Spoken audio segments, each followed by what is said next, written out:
Halo semuanya, izinkanlah kami pada kesempatan dalam video kali ini izinkanlah kami untuk memaparkan hasil dari diskusi kelompok kami, yaitu tentang perjanjian yang terdapat pada pasal 1320 BW.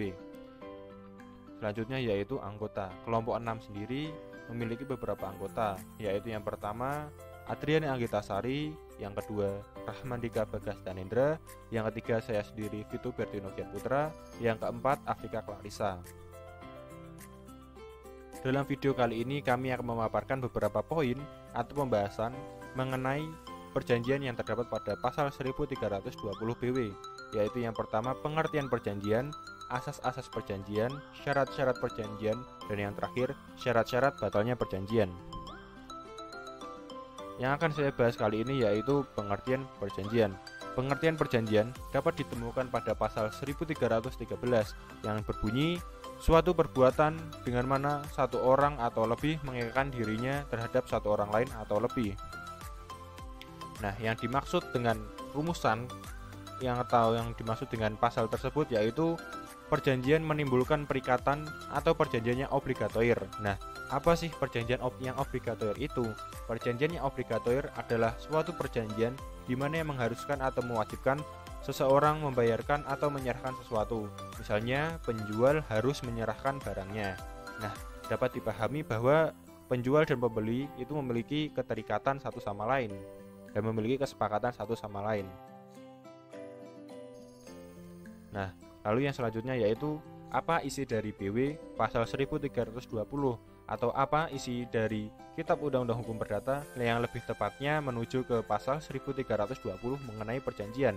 Pasal 1320 sendiri pun memiliki bunyi yaitu untuk sahnya suatu perjanjian diperlukan 4 syarat, yaitu yang pertama sepakat mereka yang mengikat dirinya, yang kedua kecakapan untuk membuat suatu perikatan, yang ketiga suatu hal tertentu, yang keempat suatu sebab yang halal. Nah, mengenai syarat-syarat ini akan dibahas oleh teman-teman saya. Asas-asas perjanjian. Yang pertama ada asas kebebasan berkontrak atau freedom of contract. Asas ini merupakan suatu asas yang memberikan kebebasan para pihak untuk yang pertama membuat atau tidak membuat perjanjian. Yang kedua ada mengadakan perjanjian dengan siapapun. Yang ketiga menentukan isi perjanjian, pelaksanaan dan persyaratannya. Setiap orang dapat secara bebas membuat perjanjian selama memenuhi syarat sahnya perjanjian dan tidak melanggar hukum kesusilaan serta ketertiban umum. Yang kedua ada konsensualisme. Asas konsensualisme dapat disimpulkan dalam pasal 1320 ayat 1 KUH per. Dalam pasal tersebut salah satu syarat sahnya perjanjian antara kedua belah pihak perjanjian sudah lahir saja tercapainya kata sepakat. Perjanjian telah mengikat ketika kata sepakat dinyatakan atau diucapkan, sehingga tidak perlu lagi formalitas tertentu kecuali dalam hal undang-undang memberikan syarat formalitas tertentu terhadap suatu perjanjian yang masyarakatnya harus tertulis. Yang ketiga ada asas kepastian hukum atau Pacta Sunt Servanda. Menurut pasal 1338 ayat 1 KUH Perdata, semua perjanjian yang dibuat secara sah berlaku sebagai undang-undang bagi mereka yang membuatnya. Jika terjadi sengketa dalam pelaksanaan perjanjian, maka hakim dengan keputusannya dapat memaksa agar pihak yang melanggar itu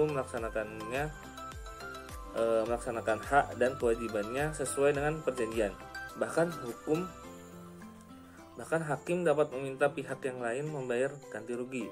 Putusan pengadilan itu merupakan jaminan bahwa hak dan kewajiban para pihak dalam perjanjian memiliki kepastian hukum sehingga secara pasti memiliki perlindungan hukum.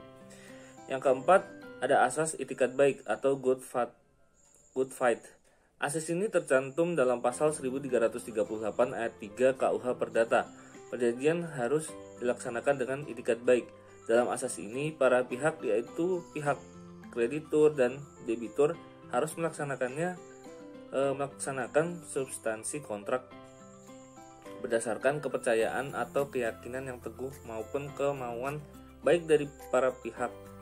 Dengan itikat baik berarti keadaan batin para pihak dalam membuat dan melaksanakan perjanjian haruslah jujur, terbuka, dan saling percaya.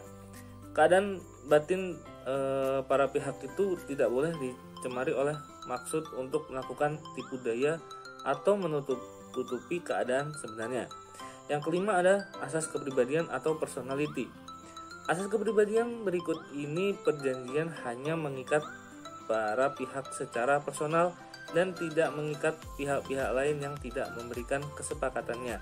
Seseorang hanya dapat mewakili orang lain dalam membuat perjanjian yang dibuat oleh para pihak hanya berlaku bagi mereka yang membuatnya. Selanjutnya ada syarat sah perjanjian.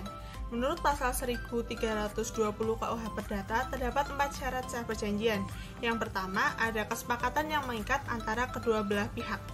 Kata sepakat dalam perjanjian pada dasarnya adalah para pihak yang membuat perjanjian harus sepakat atau setuju mengenai hal-hal pokok atau materi yang diperjanjikan, di mana kesepakatan itu harus dicapai dengan tanpa adanya paksaan, penipuan, atau kekhilafan. Yang kedua, ada kecakapan dalam membuat suatu perikatan. Syarat sahnya perjanjian yang kedua menurut pasal 1320 KUH Perdata adalah kecakapan para pihak untuk membuat perjanjian atau om ini verbintenis tegaan dari kata membuat atau mengadakan perikatan dan perjanjian dapat disimpulkan bahwa masing-masing pihak yang berkontrak harus ada unsur niat atau disengaja. Yang ketiga, ada suatu pokok persoalan tertentu. Syarat sahnya perjanjian yang ketiga adalah dalam membuat perjanjian apa yang diperjanjikan atau objek perikatannya harus jelas. Pasal 1333 KUH Perdata ayat 1 menyatakan bahwa sesuatu perjanjian harus mempunyai pokok suatu benda atau zat yang paling sedikit dapat ditentukan jenisnya. Suatu perjanjian harus memiliki suatu pokok persoalan. Oleh karena itu, objek perjanjian tidak hanya berupa benda, tetapi juga bisa berupa jasa. Suatu perjanjian haruslah mengenai suatu hal tertentu atau certainty of terms, berarti bahwa apa yang diperjanjikan yakni hak dan kewajiban kedua belah pihak. Dan yang terakhir ada suatu sebab yang tidak terlarang.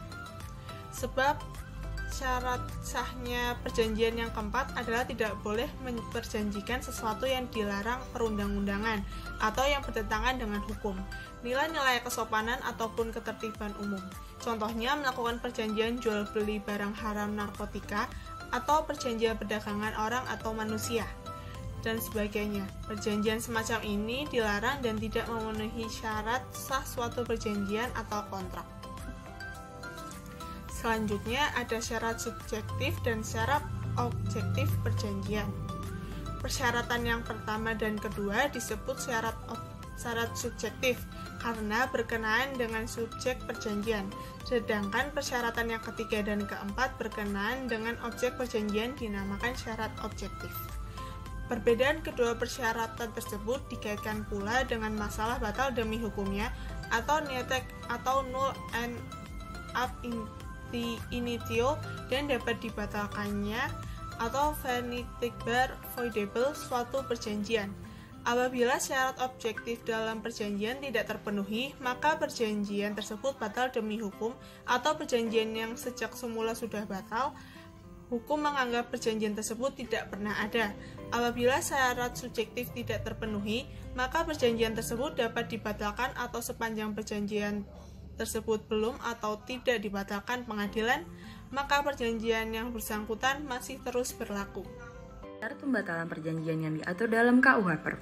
Pembatalan perjanjian dapat diminta oleh salah satu pihak dalam perjanjian yang merasa dirugikan. Suatu perjanjian dapat dimintakan pembatalan apabila yang pertama, perjanjian yang dibuat melanggar syarat subjektif, dan yang kedua, perjanjian yang dibuat melanggar syarat objektif. Perjanjian yang dibuat melanggar syarat subjektif yang dimaksud adalah perjanjian sebagaimana yang diatur dalam pasal 1320 ayat 1 dan ayat 2 KUH, yaitu perjanjian tersebut lahir karena adanya cacat kehendak atau antara karena kekhilafan, paksaan ataupun penipuan, atau karena ketidakcakapan pihak dalam perjanjian sehingga berakibat perjanjian tersebut dapat dibatalkan. Dan yang kedua, perjanjian yang dibuat melanggar syarat objektif yang dimaksud adalah perjanjian sebagaimana yang diatur dalam pasal 1320 ayat 3 dan ayat 4.